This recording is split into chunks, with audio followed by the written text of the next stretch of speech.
Becoming skilled at nonverbal communication, using nonverbal tools to nurture your connections, is equally, if not more important in any relationship. At least according to the book Designer Relationships. I'm going to prove it. For example, body language. A key factor to showing someone your affection. When two people enter a romantic relationship, they start in a honeymoon phase. When the relationship develops, this turns into the realistic stage, a stage where one begins to notice the other's flaws. While observing human behavior inside of romantic relationships, I've noticed the body language is more obviously troubled. Too afraid to argue, but also too stubborn to compromise. This will cause a certain, almost tense behavior in the relationship. And obviously can cause a lot of argument between the two members of the relationship.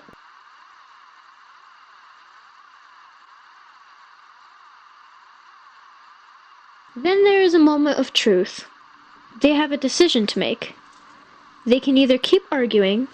This I've seen in the majority of couples.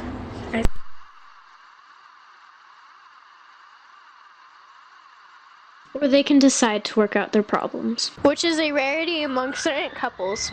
Each want to be proven more superior than the other.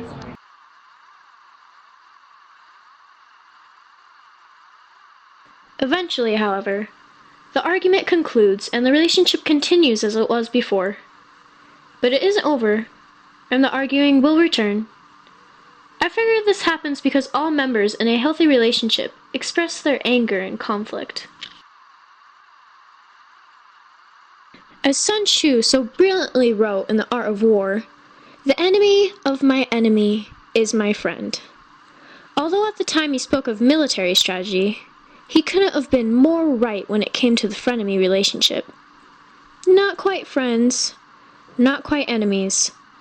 Frenemies exist as a compromise to an in-between relationship.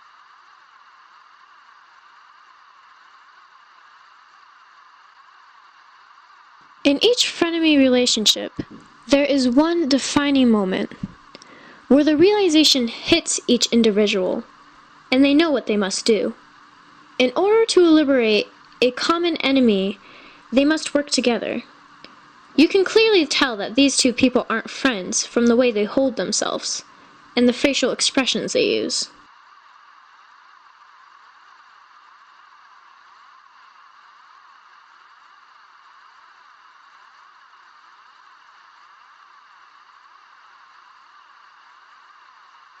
They begin bonding with each other over the hatred of their common enemy. Soon enough, they become close enough to be considered acquaintances.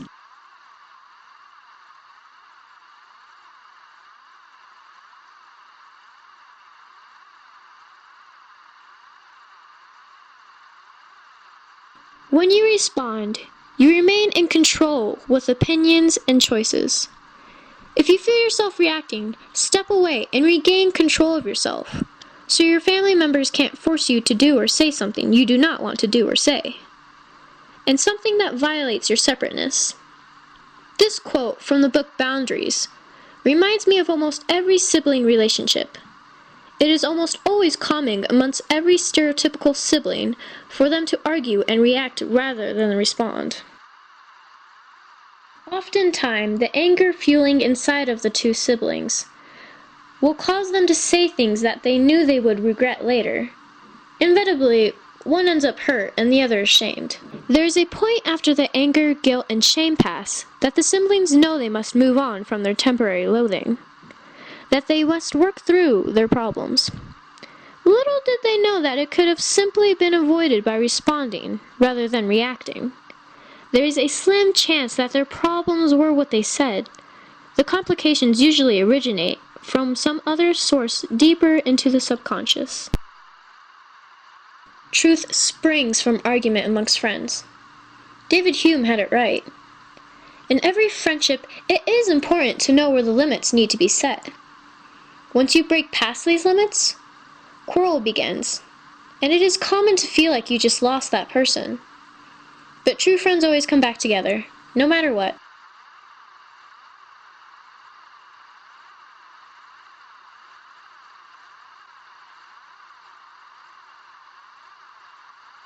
Arguing is inevitable in every relationship. It could start with something as simple as breaking the imaginary line set between sensitive topics, or an accidental insult from one friend to another.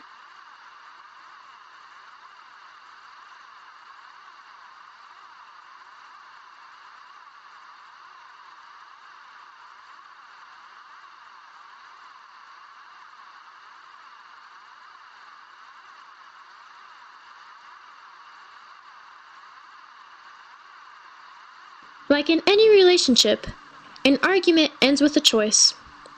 They can continue the pointless argument and risk ruining their existing friendship, or each can mutually forgive the other and keep the healthy relationship intact. It isn't until the fight is over that they can really see the strength or weakness of their friendship.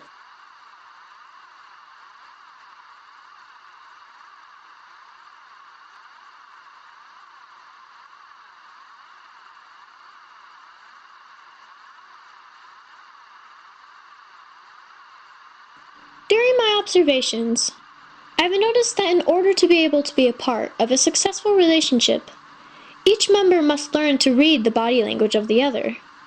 They must be able to know and understand when the other is upset. They must know how to compromise and apologize when they are wrong. They must make an attempt at finding common ground.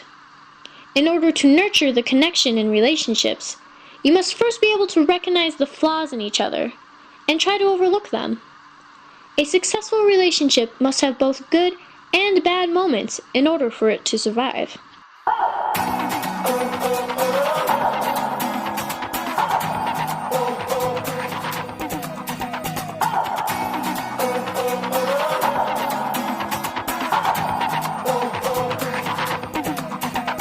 I know you've got a strong heart, it's written in the stars. Behind the castle walls, you've hid your light. But when you let the past go, your story unfolds. Look out your window into the night. The darkness